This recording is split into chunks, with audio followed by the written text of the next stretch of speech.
Bismillahirrahmanirrahim. Assalamualaikum warahmatullahi wabarakatuh.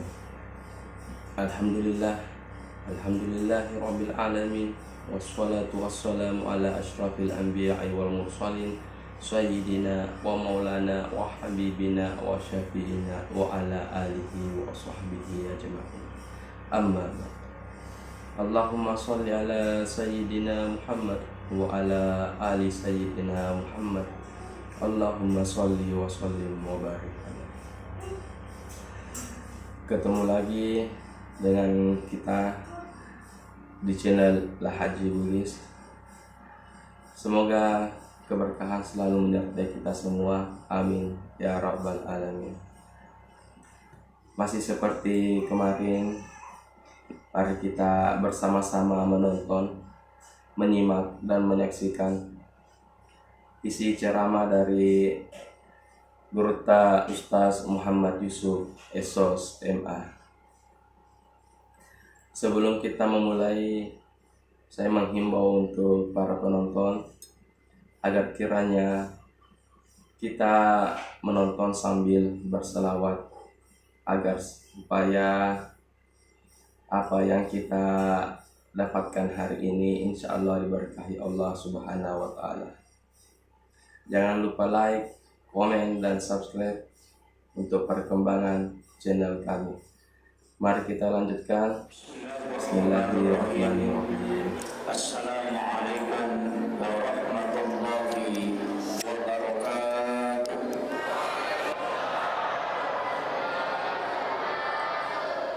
Maulaya salli wa sallim daiman abada ala habibika khairil halqi kullihim.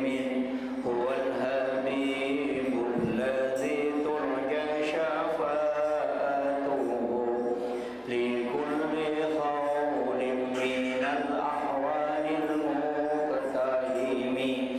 Ya Rabbi bil Mustafa balligh maqasidana waghfir lana ma madha ya wasi'al karami. Ya Rabbi bil Mustafa balligh maqasidana waghfir lana ma madha ya wasi'al karami.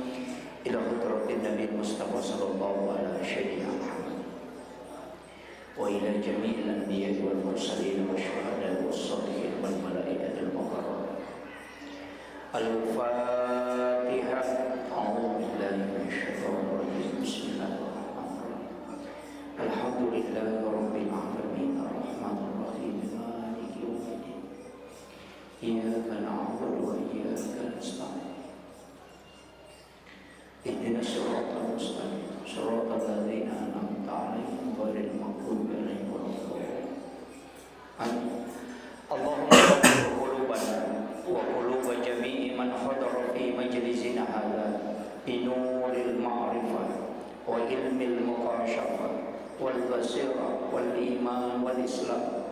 Ya Fattahu ya Alim iftah qulubana wa qulubahum futuhal 'arifin. Rabbana iftah bainana Jadi wa baina lokasi qaumina bil haqqi wa maulid anta khairul yang kita nonton ini berada di Kabupaten Sidrap, tepatnya di Polres Sidrap. Alhamdulillah rabbil alamin. Alangkah baiknya kita menonton sampai habis agar ilmu yang kita dapatkan itu tidak setengah-setengah. Wa ala alihi wa ashabihi wa sahabatihi Sallallahu ajma'in. ala Muhammad. Allahumma salli ala sayyidina Muhammadin tibbil qulubi wa dawaiha wa afiyatil abdani wa shifaiha wa nuril absari wa diyaiha wa ala alihi wa sahbihi wa sallim. Yang saya hormati dan saya muliakan Bapak Kapolres Sidrap dan Ibu Ketua Bayangkari Kabupaten Sidrap. Yang saya hormati dan saya muliakan Bapak Wakapolres serta Ibu, Biar kurang dari para pres. kabat, para kasat, para Kapolsek Kabupaten Sidrap, seluruh pejabat dari kepolisian, terkhusus lagi kepada Bapak Imam dan kita bersyukur pada siang hari ini menjelang sore, karena sebenarnya ini adalah waktu tidur, waktu istirahat. Maka tantangan yang paling berat bagi penceramah pada saat waktu-waktu tidur tidak ceramah. Tapi untuk jamaah yang tidur saya izinkan, karena tidur sesudah sholat duhur adalah sunnah. Sesudah sholat asar sampai isya Rasulullah melarang, maka hukumnya adalah makruh. Sesudah sholat subuh juga makruh hukumnya. Kenapa? Dari dulu Nabiullah Musa alaihissalam itu pernah kena satu penyakit. Bahkan cucunya Rasulullah juga kena penyakit ini, yang disebut dengan rihil ahmar, angin merah.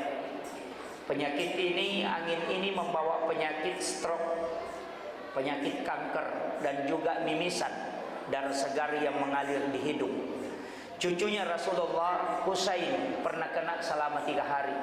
Nabi Musa bisa jatuh dari kursi singgasananya hanya terkena angin ini. Dan angin ini tidak bisa dihancurkan sampai dunia kiamat. Itulah sehingga nanti ya'ti bi akhir zamani min ummati, kata Nabi, nanti di akhir zaman umatku banyak terkena penyakit ini, yakni penyakit stroke. Makanya nanti yang banyak kena itu stroke ringan, karena itu adalah penyakit yang tidak bisa dihilangkan. Kita bersyukur malaikat Jibril membawa obatnya. Cuma memang kita dilarang tidur sesudah asar sampai isya, karena di situ dia akan masuk. Jibril membawa obatnya dengan satu doa, Allahumma inni a'udzubika minar rihil ahmari waddamil aswadi wadda'il akbari. Rasulullah berwasiat, siapa yang membaca doa ini maka dia tidak akan kena penyakit ini. Jadi kalau tidak mau kena kanker dan stroke, termasuk penyakit darah yang keluar dari hidung itu darah segar, maka baca doa ini sebelum tidur. Ini langsung dari Jibril, malaikat Jibril yang membawa obat ini. Doanya simple, singkat, cuma kalau tidak dihafal dia sepanjang. Allahumma inni a'udzubika minar rihil ahmari waddamil aswadi wadda'il akbari. Tempatnya penyakit ini ada 2. Yang pertama adalah di belakang daun pintu, yang kedua di dalam WC. Makanya ketika ada orang jatuh WC itu jarang selamat. Yang jatuh di WC itu jarang selamat, karena memang penyakit ini yang tinggal di situ. Makanya ulama kita dari dulu selalu mengajarkan, kalau tidak bisa menahan kantuk sesudah asar, kalau mau tidur usahakan baca doa ini. Itu kalau di bahasa Indonesia kan, Allahumma inni a'udzubika minar rihil ahmar, saya minta perlindungan kepadamu ya Allah dari rihil ahmar, angin merah, waddamil aswadi, dan dari darah hitam, wadda'il akbari, dan dari penyakit besar. Orang tua dulu di Bugis itu selalu mengajarkan, ketika membuka pintu pertama di pagi hari, jangan coba-coba berdiri pas di depan pintu terkena hembusan angin pertama, karena di situ dia bisa masuk. Nah, itu makanya di dalam hadis Rasulullah, kalau kita buka dalam kitab Imam Sarnuji dalam kitab Ta'lim Muta'allim, itu melarang kita melakukan salah satu larangan dalam hadis, tidak boleh bersandar di daun pintu. Tidak apa-apa sandar, Pak. Kenapa yang sandar di daun pintu itu tidak boleh? Karena penyakit ini bisa orang kena penyakit. Kalau ada orang sering sandar di daun pintu kemudian kena penyakit, itu susah disembuhkan. Yang kedua, ternyata bisa menolak rezeki selama 40 hari. Itu dalam kitabnya Imam Sarnuji. Nah, ini makanya saya wasiatkan itu. Orang tua dulu cuma bilang pamali. Pamali kalau di bahasa Bugis itu sebenarnya adalah satu kearifan lokal yang dipakai oleh para ulama kita untuk tidak memvonis seseorang langsung haram atau bid'ah.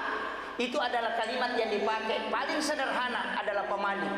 Pamali ini bisa mewakili makruh, bisa mewakili mustahab,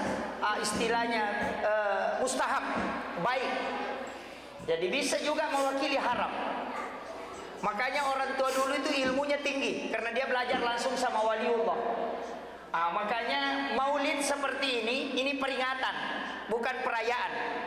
Makanya maulid itu selamanya selalu diperingati. Kalau kita memperingati, kan ada dua bahasa Bapak sekalian. Yang pertama maulid, yang kedua ada maulud. Kalau maulid itu waktu kelahiran, itu 12 atau 9 Rabiul Awal. Kalau maulud bayinya yang lahir, Rasulullah. Makanya kalau kita memperingati maulid, berarti kita memperingati kelahiran, waktu kelahirannya Rasulullah. Tapi kalau kita memperingati maulud Nabi, berarti kita memperingati adanya, hadirnya Rasulullah di muka bumi. Bayinya yang langsung diperingati, orangnya. Makanya maulid dengan maulud itu beda. Cuma bedanya satu lari ke waktu kelahirannya, satu lari ke orangnya. Nah, makanya kalau ada mengatakan peringatan maulud Nabi, berarti peringatan larinya ke Rasulullah. Kalau peringatan maulid berarti larinya ke waktu kelahiran. Kenapa kita selalu mengatakan peringatan maulid bukan maulud? Karena yang kita peringati adalah waktu lahirnya. Makanya kelahiran Rasulullah di muka bumi, Rasulullah sendiri peringati. Kalau orang mengatakan tidak ada dalil maulid, maka dalil maulid yang paling sahih Bukhari Muslim adalah Nabi puasa pada hari kelahirannya. Itu tanda kesyukuran. Kan Nabi ditanya, "Ya Rasulullah, mengapa engkau berpuasa pada hari Senin?" Rasulullah menjawab, "Karena hari Senin saya lahir." Seandainya Rasulullah ditakdirkan lahir hari Selasa, maka dia akan puasa pada hari Selasa. Seandainya dia ditakdirkan lahir hari Jumat, maka dia akan puasa hari Jumat. Artinya apa? Ini pesan untuk kita umatnya. Kita lahir hari Sabtu, puasa hari Sabtu. Kalau kita lahir hari Kamis, puasa hari Kamis. Karena yang disunnahkan di situ salah satunya adalah puasa pada hari kelahiran. Kan Nabi ditanya, "Kenapa puasa pada hari Senin?" "Karena hari Senin saya lahir." Kalau Bapak lahir hari Rabu, puasa hari Rabu. Mengatakan, "Wah, kalau begitu saya sudah keliru karena puasa hari Senin." Tidak. Orang yang puasa hari Senin itu puasa sunnah hari kelahiran Nabi. Tapi siapa yang berpuasa pada hari kelahirannya, maka dia mengikuti Nabi berpuasa pada hari kelahiran. Satu hadis dua hukum. Kenapa ulama kita berpuasa pada hari kelahiran? Karena ternyata ditemukan hikmahnya. Siapa yang istiqamah berpuasa pada setiap hari kelahirannya, maka dia tidak akan kena penyakit yang bisa merusak tubuhnya. Kalau mau selamat dari penyakit, amalkan itu. Tapi agak berat. Agak berat. Ki Hamid Pasuruan itu setiap hari kelahirannya dia berpuasa. Sayyidina Ali karamallahu wajhah, itu sahabat Nabi Pak, punya gelar Abu Bakar As-Siddiq karena dia membenarkan peristiwa Isra dan Mi'raj. Kemudian Utsman itu yang tidak disebut, hanya biasa menyebut nama bapaknya, bin Affan. Kalau Abu Bakar As-Siddiq, Umar Ibnul Khattab. Kalau Umar itu disebut dengan Al-Faruq. Kenapa Al-Faruq? Karena dia bisa membedakan antara haram dengan halal. Yang paling tahu tentang hukum itu Umar. Makanya disebut dengan Al-Faruq dari kata Furqan. Sayyidina Ali disebut dengan karamallahu wajhah, yang dikeramatkan oleh Allah wajahnya. Kenapa? Karena Sayyidina Ali selama hidupnya tidak pernah melihat kemaluannya, sehingga dia dikeramatkan oleh Allah Subhanahu wa ta'ala. Nah, makanya salah satu keistimewaan kalau orang tidak melihat kemaluannya. Kalau kita Pak biasanya biar anunya orang mau dilihat, makanya tidak bisa keramat wajahnya. Saya kembali. Makanya kalau mau puasa paling afdal puasa pada hari kelahiran. Kalau tidak bisa puasa hari Senin. Hari Kamis itu doa di store. Makanya kalau bapak-bapak, ibu-ibu mau minta doa, jangan pernah merubah doa kecuali cukup 1 minggu. Bahkan ada ulama kita seperti Imamul Ghazali mengajarkan kalau doa arba'ina yauman mania, 40 hari jangan ganti doa. Hari Kamis itu kan dilapor.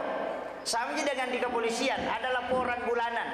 Malaikat itu ada laporan mingguan. Laporan mingguan itu sebenarnya adalah hari Kamis. Setiap doa dan ibadah kita itu di store di hari Kamis. Makanya Nabi puasa pada hari Kamis. Hari Senin kita berdoa itu baru dicatat. Hari Selasa dicatat, hari Rabu dicatat, hari Kamis baru di store. Makanya kalau bapak-bapak, ibu-ibu berdoa, hari Senin minta sepeda, hari Selasa minta motor, hari Kamis minta mobil, hari Jumat minta naik pangkat, itu malaikat pusing. Ya, belum dilapor ganti lagi. Hari Senin minta sepeda, baru dicatat. Hari Selasa minta motor, dicatat lagi. Hari Rabu minta mobil, dicatat lagi. Hari Kamis baru di store. Nanti ditanya, dia minta apa? Oh, Senin minta sepeda, Selasa minta motor, ya tidak usah dikasih dulu. Itu makanya doa itu penting kalau ada istiqamah. Makanya Nabi Musa saja itu berdoa, puasa sampai 30 hari, kemudian disuruh oleh Allah menambah 10 hari, sehingga cukup 40. Makanya berdoa istiqamah 40 hari itu lebih cepat diijabah. Sama aja anak kita, Pak Bu. Kalau ada anak kita minta sepeda, pagi hari Senin minta, mak belikan kak sepeda. Pulang dari kantor, mak belikan kak sepeda. Mau pergi kantor bila lagi, mak ingat belikan kak sepeda. 1 minggu saja anak kita selalu bilang belikan kak sepeda. Kalau ada uang kita pasti belikan. Tapi kalau hari Senin minta sepeda, Selasa minta mobil-mobil, kita cuma belikan es krim supaya dia diam. Sama aja dengan kita ketika berdoa, itu tidak ada bedanya. Makanya yang mau naik pangkat ini istiqamah berdoa, jangan ganti-ganti. Hari Senin minta naik pangkat, Selasa minta istri, wah itu jadi masalah. Ini. Kemudian sebenarnya Rasulullah kita memperingati kelahirannya itu untuk sebenarnya ingin meneladani ribuan pemimpin lahir sebelum Nabi. Jutaan pemimpin lahir setelah Rasulullah. Bahkan ada 25 nabi dan rasul yang disebutkan di dalam Al-Quran. Ada 24 nabi selain Rasulullah disebutkan namanya di dalam Al-Quran. Ulama kita sebenarnya bisa diperingati semua kelahirannya. Tapi kenapa cuma dipilih? Disaring dari 25 nabi dan rasul, dipilihlah 5 yang istimewa yang disebut dengan ulul azmi.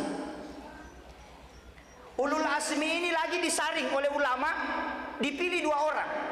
Satu Rasulullah sallallahu alaihi wasallam, yang kedua Nabiullah Isa alaihi salam. Karena inilah 2 nabi yang paling sedikit kesalahannya. Semua nabi ada semua kebaikannya dan banyak kebaikannya, tapi dicari mana yang paling sedikit kesalahannya. Cuma ini yang 2, Nabiullah Isa alaihissalam dan Rasulullah sallallahu alaihi wasallam. Maka 2 nabi inilah yang diperingati kelahirannya. Nabi Isa disebut dengan Natal, Nabi Muhammad disebut dengan Maulid Nabi. Cuma ada yang menyamakan. Ada pendapat mengatakan yang tidak ngaji agama di pesantren muncul bahwa Maulid dengan Natal sama. Itu tidak. Natal itu ibadahnya, sedangkan Maulid itu peringatan syiar. Itu beda.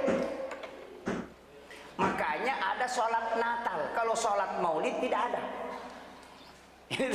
Kajian harus dipisahkan. Sekarang kan orang kaji agama biasa kalau langsung dari YouTube itu jadi masalah. Kalau ambil ilmu dari YouTube langsung, yang pertama pindah ilmunya, adabnya tidak pindah. Kalau ngaji sama kiai, sekaligus adabnya, ilmunya juga pindah dan bisa bertanya langsung. Kalau di YouTube tidak bisa bertanya. Makanya sekarang kajian agama itu banyak orang pelintir. Kenapa? Dia gabungkan 3 tahap kajian agama digabungkan sehingga menjadi rancu. Kajian Islam, kajian iman, kajian ihsan. Kajian Islam itu bicara hukum, ulamanya disebut fuqaha. Kajian iman itu kajian tauhid, ulamanya disebut murabbi. Kalau kajian ihsan itu kajian akhlak, tasawuf, ulamanya disebut mursyid. Itu beda, Pak. Kalau kajian tasawuf ditarik turun ke kajian iman, itu rancu itu. Atau kajian fikih ditarik ke kajian tauhid, itu kebablasan. Saya kasih contoh. Kenapa banyak orang menyalahkan? Karena dia gabungkan ini. Kalau akhlak tidak bisa dihukumi langsung, tidak bisa ditauhidkan langsung. Kenapa? Karena akhlak melampaui hukum adab. Coba saya kasih contoh satu sederhana, Pak. Hormat kepada bendera merah putih. Banyak yang menganggap itu musyrik. Kenapa? Karena kajian adab ditarik ke tauhid. Hormat ke merah putih itu adalah adab. Penghargaan kepada pejuang yang telah memperjuangkan NKRI ini. sehingga Indonesia bisa merdeka. Ketika dia diturun ke tauhid, akidah, maka itu bahaya. Itu jadi musyrik, Pak. Makanya sungkeman kepada orang tua itu adab. Ketika dia turun ke tauhid, itu menjadi musyrik, karena tidak boleh sujud selain kepada Allah. Tapi sujudnya orang ke orang tua ketika dia mencium tangannya, itu ta'zim namanya. Itu adab, bukan akidah. Coba bedanya.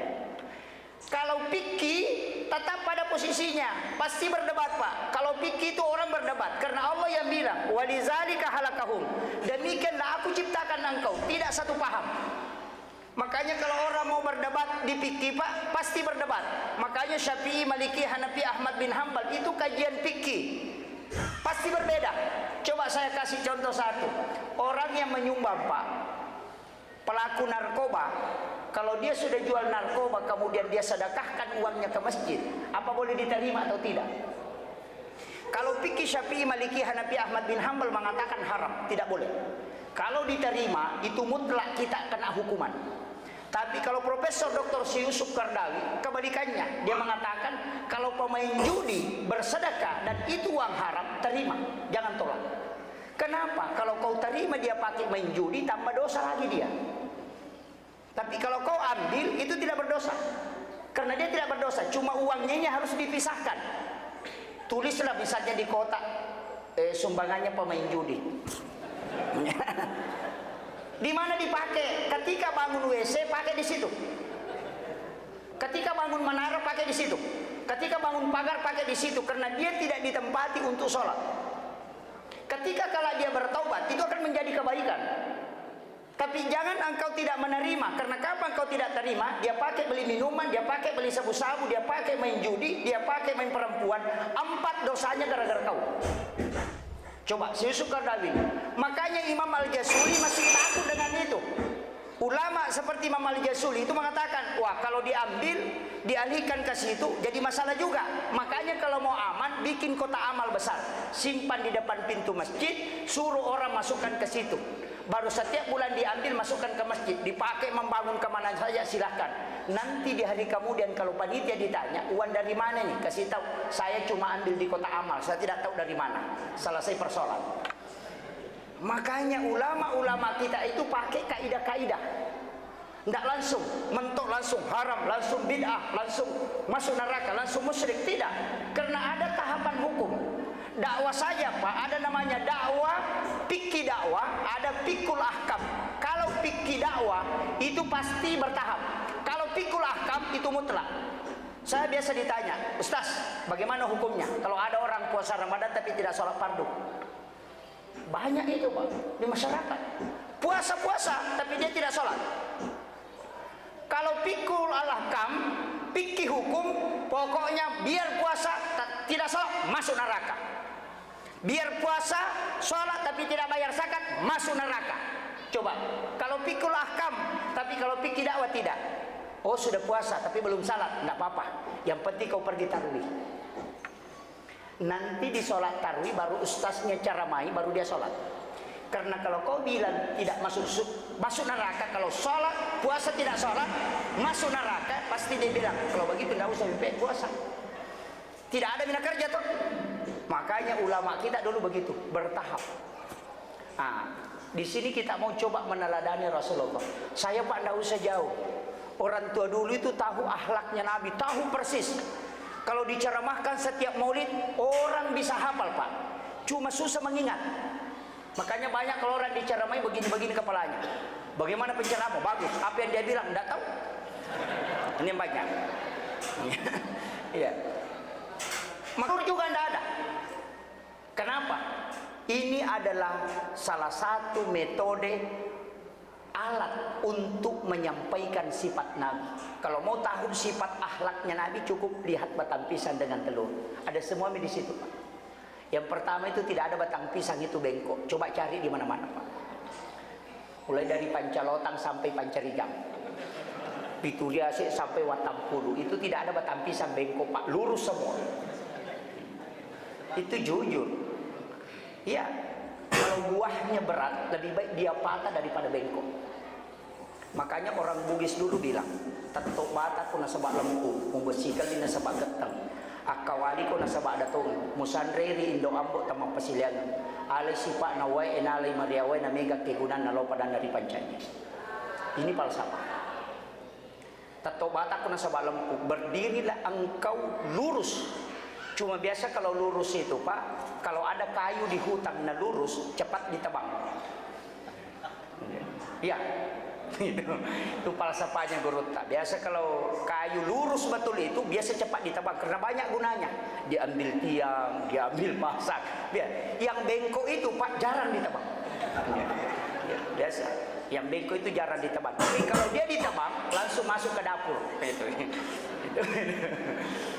Makanya batang pisah. Makanya makin Guru Tak lempu kok. Alai lempu na loka.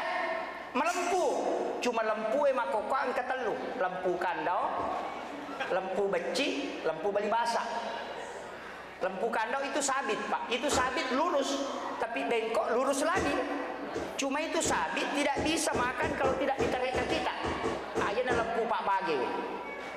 Tawamu, tawamu, tawaku, tawana Pak Bage dua ni nana. Mereka minta mantu ibu-ibu yang sudah bagi-bagi kalau dua ember lempu kandau ya. Jangan maksudnya.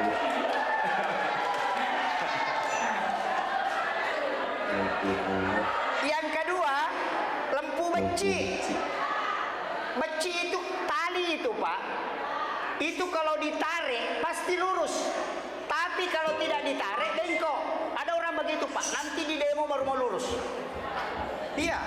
Kalau kita diam dia bengkok. Tapi kalau diprotes langsung lurus. Nah itu lampu beci asalnya itu. Yang ketiga angka lampu bali basah. Mistar itu Pak diputar kemana tetap lurus. Cuma kalau disuruh bengkok dia patah. Nah itu juga susahnya itu. Nah makanya ada sifat lurus ini, lurus mistar bisa dipakai, ada kadang dipakai yang sabit, ada juga kadang dipakai yang tali ini tadi beci. Kalau ke istri jangan pakai mistar, jangan. Makanya boleh membohongi istri itu supaya dia senang. Tapi dalam tanda petik istri juga boleh bohongi suami supaya suaminya senang. Boleh. Tapi dalam tanda petik tidak boleh bohongnya bohong betul. Tidak. Seperti suami bawa makanan, dia beli jeruk, kemudian kejut sekali. Kita makan itu senyum, jangan bilang.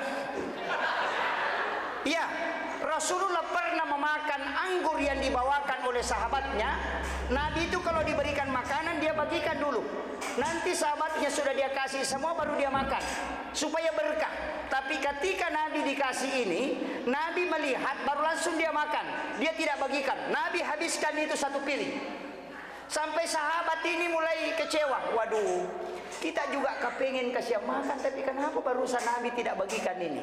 Nanti orang ini pergi, gembira sekali. Nabi mengatakan, wah enak sekali nih, manis. Sekalinya dia pergi, sahabat bilang, ya Rasulullah, kami juga kepengen tadi makan, tapi Rasulullah tidak kasih kami. Nabi mengatakan, saya sengaja. Karena ini tadi anggurlah yang paling kecut saya makan. Cuma saya tidak pengen merusak hatinya orang yang bersedekah tadi. Makanya saya memakannya dengan senang. Supaya dia merasa senang bahwa apa yang dia sedekahkan itu baik. Karena kalau kau makan pasti kau bilang, oh kecutnya, pasti dia tersinggung. Makanya kalau ada kita dikasih makanan, jangan langsung celah. Biasa kan begitu, satenya ini hangus-hangus, padahal habis di 10 tusuk. Iya, ini. Jangan pernah mencela makanan. Orang yang kena penyakit itu banyak karena mencela makanan. Rasulullah itu tidak pernah mencela makanan. Dia bahkan pernah dibikinkan air panas oleh istrinya, kahwa, kopi, tapi itu bukan pakai gula, pakai garam. Nabi itu hampir habiskan, tapi istrinya minta sisanya. Ini ilmu untuk ibu-ibu. Kenapa Aisyah minta supaya Nabi tidak habiskan? Sampai dia merengek menutup gelas itu dari atas. Karena Nabi mau habiskan. Nabi mau habiskan karena dia tidak ingin kalau istrinya merasa kecewa atas apa yang dia buat itu karena salah. tapi istrinya bersikuku mengambilnya karena dia mau mengambil berkah dari situ. Kenapa Pak Bu? Rasulullah pernah berwasiat, setiap Jumat pertama, subuh Jumat pertama setiap bulannya, Jumat pertama setiap bulannya, bikinkan suami kita air minum, apakah kopi atau teh atau susu, aduk mengikuti arah tawaf, baca inna ansalnahu, tapi harus adukannya mengikuti arah tawaf, baca inna ansalnahu, baru letakkan sendok pengadu itu di tengah-tengah, nanti berhenti air itu berputar, baru bacakan inna a'taina satu kali, surah Al-Kautsar, baru kasih suami kita dia minum, sisanya kita minum sambil membaca inna a'taina Al-Kautsar. Tidak ada istri yang diceraikan oleh suaminya yang mengamalkan itu. Itu ilmunya. Sudah hafal Bu? Sudah hafal? Aduk mengikuti arah tawaf, baca inna ansalnahu, baru pas di tengah-tengah sendoknya kita letakkan, nanti selesai air itu berputar, baca inna a'tainakal kautsar, selesai baru diangkat. Minuman itu kasih ke suami, dia minum sebagian, sisanya kita minum sambil membaca surah Al-Kautsar. Itu tidak akan diceraikan. Kenapa Aisyah merengek minta sisanya Nabi? Itu karena itu yang dia cari. Makanya bapak-bapak saya kasih tahu, subuh Jumat pertama setiap bulan habiskan kopinya kalau mau selamat. Saya kasih ilmunya. Jangan disisa Pak, habiskan memang. Itu supaya selamat.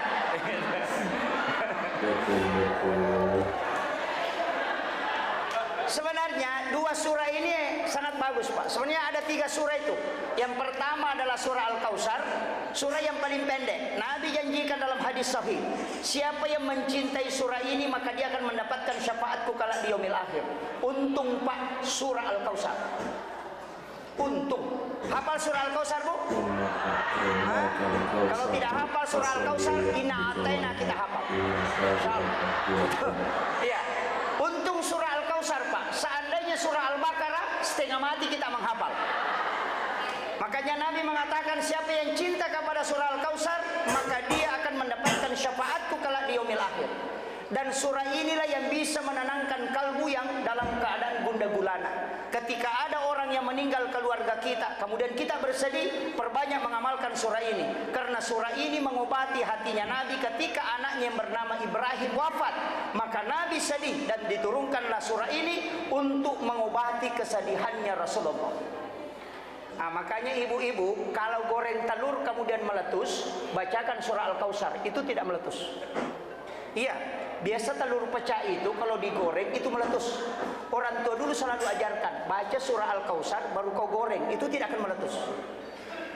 Yang kedua, kalau kita naik kapal Pak, atau naik pesawat, atau naik kapal laut, kemudian ombak besar, baca surah Al-Kautsar dengan satu napas kemudian sholawat, insya Allah itu tenang. Bayangkan kalbunya Rasulullah bergejolak, itu tiangnya aras bergerak Pak. Tapi ketika surah ini turun itu didiamkan. Makanya surah ini cuma 3 ayat, tapi itu bisa mendiamkan tiangnya aras. Air laut, ombak di laut itu bisa tenang dengan ini. Anak kita kalau ada yang nakal betul tidak mau mendengarkan ucapan kita, maka baca di telapak tangan kanan, baru letakkan di kalbunya sebelah kanan, sebelah kiri. Letakkan. Tiupkan ke tangan baru letakkan. Itu namanya mentransfer energi Al-Quran. Bisa Pak Ustaz? Bisa. Kenapa bisa?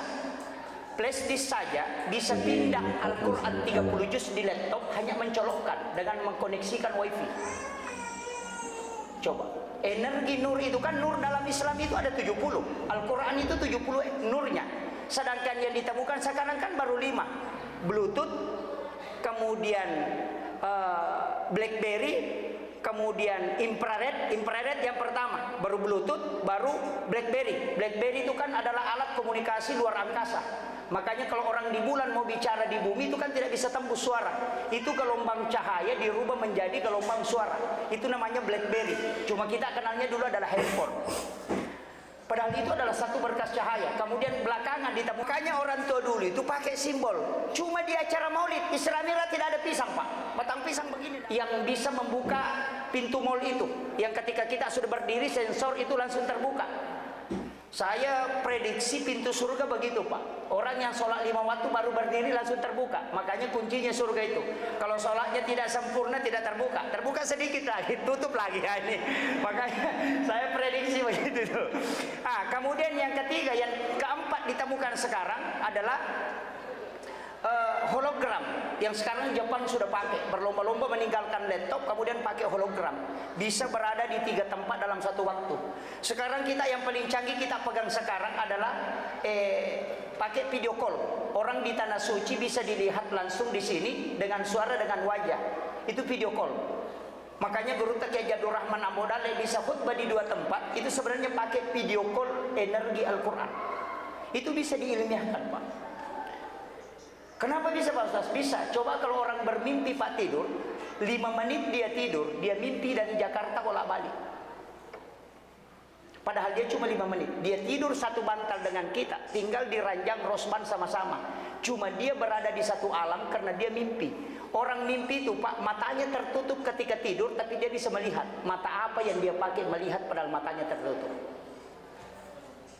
Coba. Itu dikaji ulama tasawuf dari dulu dan itu dibuktikan. Waktu sekarang Pak, kita bisa tahu karena kita melihat jam. Sekarang akan datang dan yang telah lalu. Siapa yang bisa tahu itu? Hanya melihat jam. Tapi kita, waktu ini tidak wujud. Yang wujud diri kita. Tapi ketika kita lepas dari sesuatu yang tidak wujud, maka bisa berada di satu tempat dalam waktu yang cepat. Itulah yang dipakai ketika orang pakai handphone. Video call di Mekah bisa sampai di Sidrap hanya sepersekian detik. Itu yang dipakai ulama. Kalau orang tidak bisa buktikan secara ilmiah, itu dari dulu orang tidak buktikan, tapi sekarang dibuktikan, cuma banyak orang lalai. Bahwa ulama bisa berada di 2 tempat dalam satu waktu.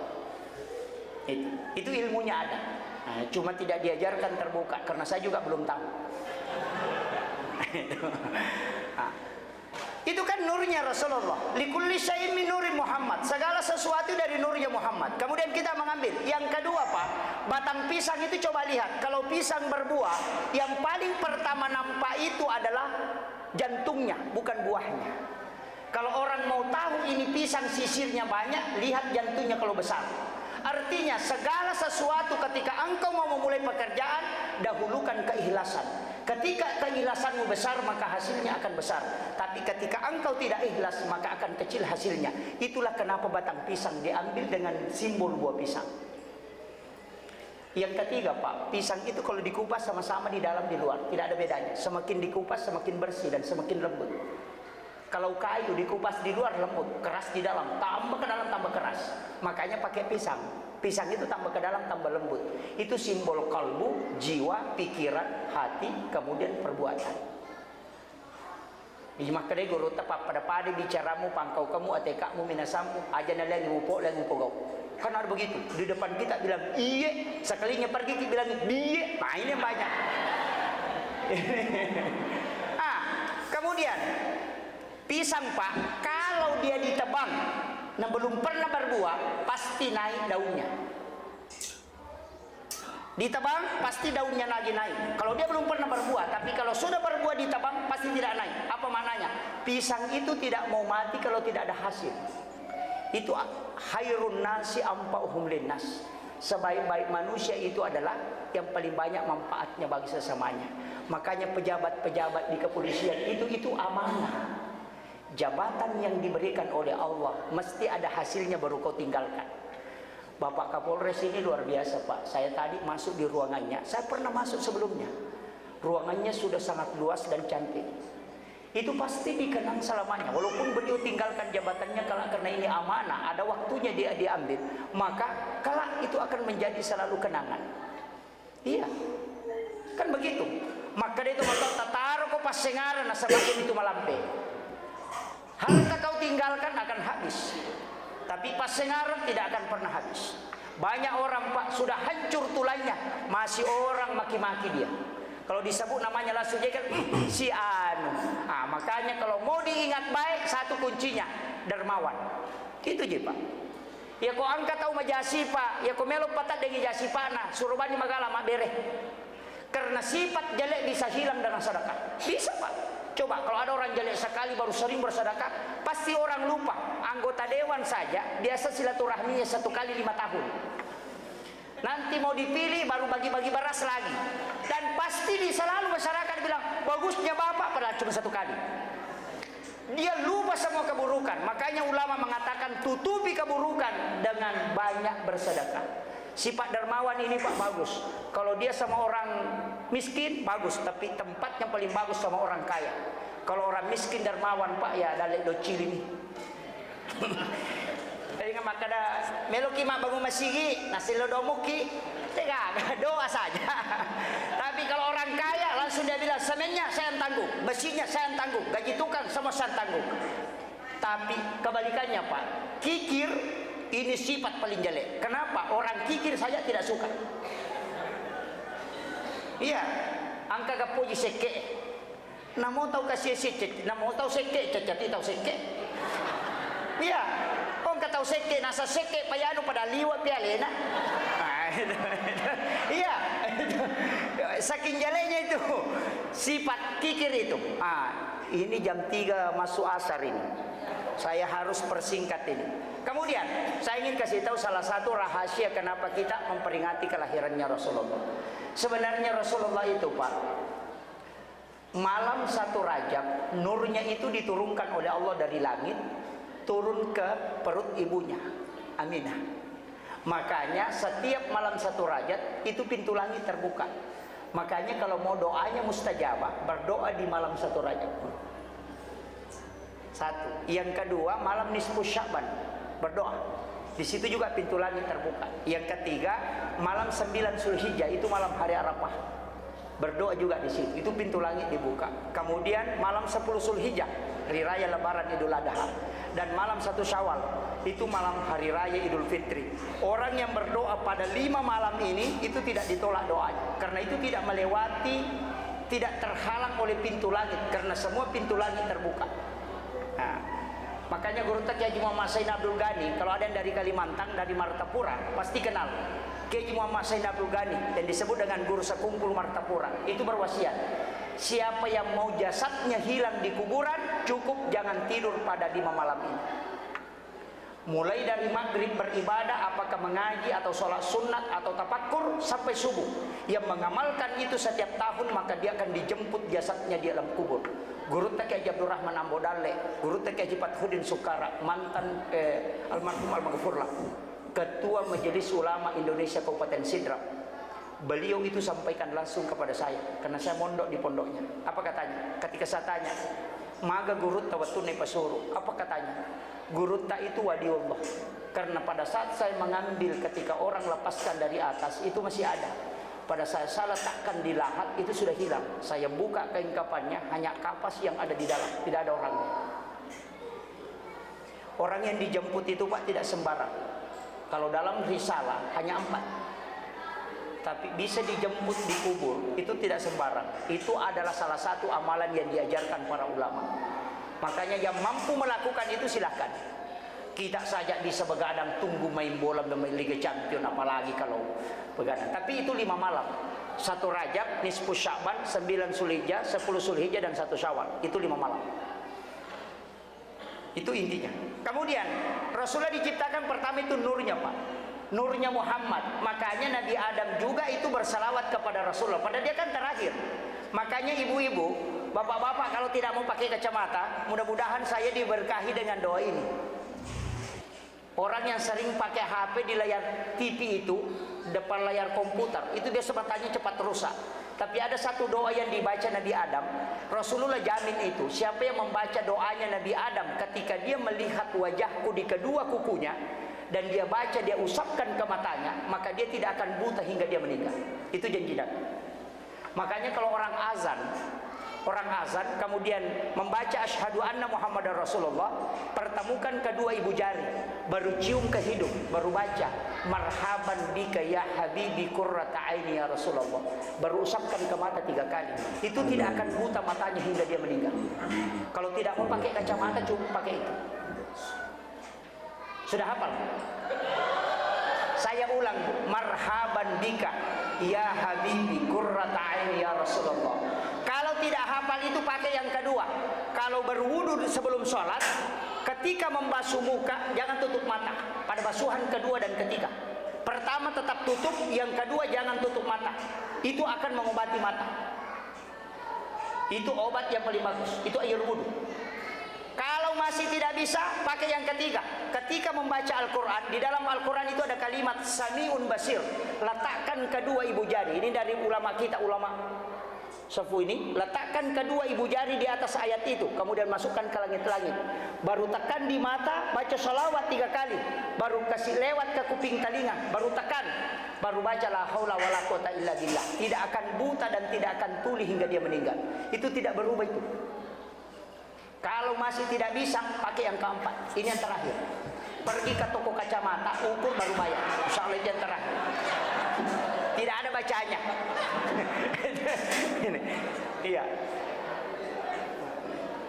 Itu obat, Pak. Itu obat mata yang diajarkan dari dulu. Makanya kita sebenarnya, saya pernah dapat di satu kitab hikmah. Saya itu sering pakai obat air wudu. Kalau sudah berwudu berdoa, mengangkat tangan. Tapi tidak semua wudu. Kalau kita sudah mengangkat tangan begini, ada air yang bikin geli di ujung siku ini. Ada air itu tidak mau menetes. Kemudian ada di ujung hidung dan itu geli kayak gatal. Di sini kiri kanan, kemudian di ujung hidung. Kalau orang punya penyakit yang parah, ambil itu. Gabungkan yang 3 baru bacakan salawat baru minum. Itu obat. Makanya orang selalu mengatakan cari air berkah wudu. Cuma orang tidak temukan itu, Pak. Tapi tidak semua wudu. Kalau kita berwudu mengangkat tangan kemudian berdoa itu agak gatal, itu agak geli, dia berputar-putar, itu tidak jatuh. Maka ambil itu yang 3. 1 kiri kanan, 2 kemudian di ujung hidung pasti bersamaan itu. Kemudian kumpulkan ke tangan, baca salawat kemudian minum. Itu obat yang paling bagus. Saya sering pakai itu, Pak. Kalau orang mau awet muda pakai itu. Salah satu fungsinya. Itu untuk awet muda. Kalau yang sudah tua tidak usah pakai, nanti awet tua.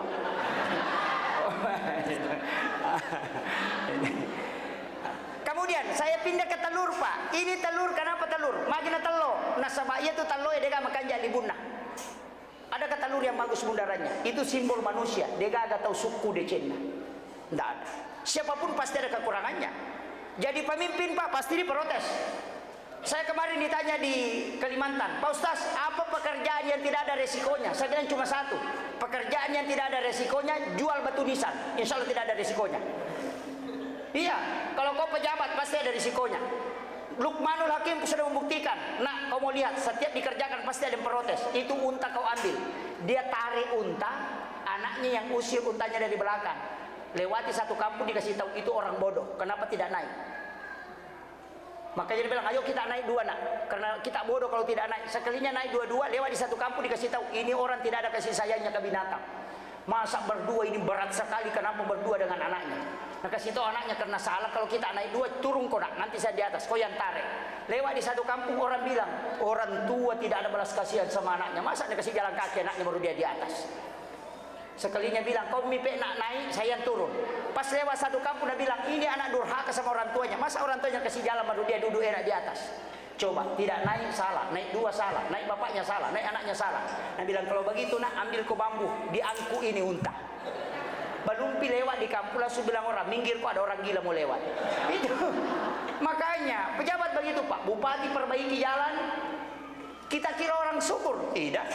Pasti dia bilang, selama jalanan sudah diaspal, 10 mie ayamku mati ditabrak mobil. Tidak senang. Berlubang jalanan dia juga protes. Makanya kehidupan kita begitu, Pak. Makanya kalau kita mau selamat, 1 kuncinya, mulai karena Allah, akhiri karena dia. Jangan pernah berubah karena hanya penilaian manusia. Yang perlu kita istiqomah tetap di mana kita berjalan. Itu kuncinya. Polisi ini, Pak, polisi sekarang itu diuji. Dari kemarin saya melihat perkembangan media. Saya mengatakan polisi diuji. Ingat, Suriah yang pertama dilumpuhkan bukan masyarakat, tapi keamanan. Ketika kepercayaan masyarakat hilang ke pihak keamanan, akan terjadi kekacauan. Maka ini sekarang orang berusaha meruntuhkan 2 pilar negara kita, TNI dengan Polri. Ini sengaja, Pak. Ini sengaja. Makanya saya selalu bilang, jangan kau sentuh negara Republik Indonesia. Karena NU juga akan menjadi lapisan paling depan itu. Kenapa? Karena kita mendirikan negara ini dengan penuh perjuangan para ulama. Makanya 22 Oktober ini kan besok hari santri, itu adalah resolusi jihad dari NU Hadratus Syekh Hasyim Asy'ari untuk melawan penjajah. Kenapa? Mempertahankan itu andil ulama, Pak. Makanya kalau kau benci pemerintahnya, kau benci presidennya, presidennya mau kau benci, jangan coba aduk negara. Itu sih kuncinya. Makanya Polri dengan TNI itu menjaga negara. Sekarang kan sama, makanya perahu, Pak. Kalau kau benci pilotnya, jangan kau kasih bocor di perahunya karena tenggelam semua itu. Kan begitu yang sekarang kan muncul itu. Dia benci presidennya, dia benci menterinya, negaranya yang diadu. Itu yang jadi masalah. Silahkan kau benci pemerintah kalau kau tidak sepakat, tapi jangan coba menyentuh negara. Ini kan jadi masalah, Pak. Ini yang muncul. Makanya modal kita, saya selalu pegang. Kalau sholat sunat subuh, Pak, sholat sunat subuh, saya juga beritahu kepada seluruh pejabat di mana saya ceramah. Kalau sholat sunat subuh, rakaat pertama sesudah Fatihah baca Alam Nasrah, Al-Insyirah. Rakaat kedua baca Li Ila fi Quraisy. Itu di kitabnya Imamul Ghazali. Siapa yang mengamalkan ini, itu hadis Nabi. Siapa yang membaca ini pada sholat sunat subuh, maka tidak ada musuhnya yang berani menjatuhkan dia. Ini kalau kita mau tidak dijatuhkan langsung, ini sudah masuk asar, Pak. Saya kira ini yang penting saya sampaikan. Mudah-mudahan ini ada hikmahnya. Saya tidak bisa lewat waktu asar, apalagi masih banyak tugas yang lain. Tadi saya sudah mengawali dengan doa. Awalnya salawat, baru saya langsung doa. Tapi saya kasih tahu ibu-ibu, hafal itu Bu salawat. Salawat yang saya baca itu, kalau orang amalkan 1 kali pagi, 1 kali malam, maka tidak akan pernah habis rezeki di tangannya. Itu kuncinya. Iya, dia kena salaki di, ya kena salai mopi di macilaka tongang. Iya, celaka betul kalau bisa. Makanya pejabat itu kan rezekinya jelas, gajinya setiap bulan. Tapi orang mengamalkan ini pasti ada rezeki dari arah yang tidak disangka-sangka. Dan itu sudah turun-temurun para wali amalkan. Makanya saya kasih tahu, kalau mau rezekinya seperti air hujan, amalkan itu. Kalau terlalu panjang, pakai satu. Apa? Yang paling pendek, Allahumma sholli ala Sayyidina Muhammad wa ala ali Sayyidina Muhammad karimil abai wal ummahat. 11 kali kalau maghrib, 11 kali kalau subuh. Tidak akan pernah susah perekonomian orang yang mengamalkan itu, dan anak-anaknya akan dijaga. Akhirul kalam, wallahul muwaffiq ila aqwamit thoriq. Assalamualaikum warahmatullahi wabarakatuh. Waalaikumsalam warahmatullahi wabarakatuh. Masya Allah, Alhamdulillah. Itulah tadi ceramah agama yang dibawakan oleh Gurta Ustaz Muhammad Yusuf Esos MA. Ada banyak amalan yang bisa kita amalkan di dalamnya, dan ada banyak hikmah yang bisa kita petik. Semoga bermanfaat untuk kita semua, terutama untuk bagi diri saya sendiri. Akhirul kalam, hasbunallahu ni'mal wakil wa ni'mal wala ni'man nasir. Summa salam. Assalamualaikum warahmatullahi wabarakatuh.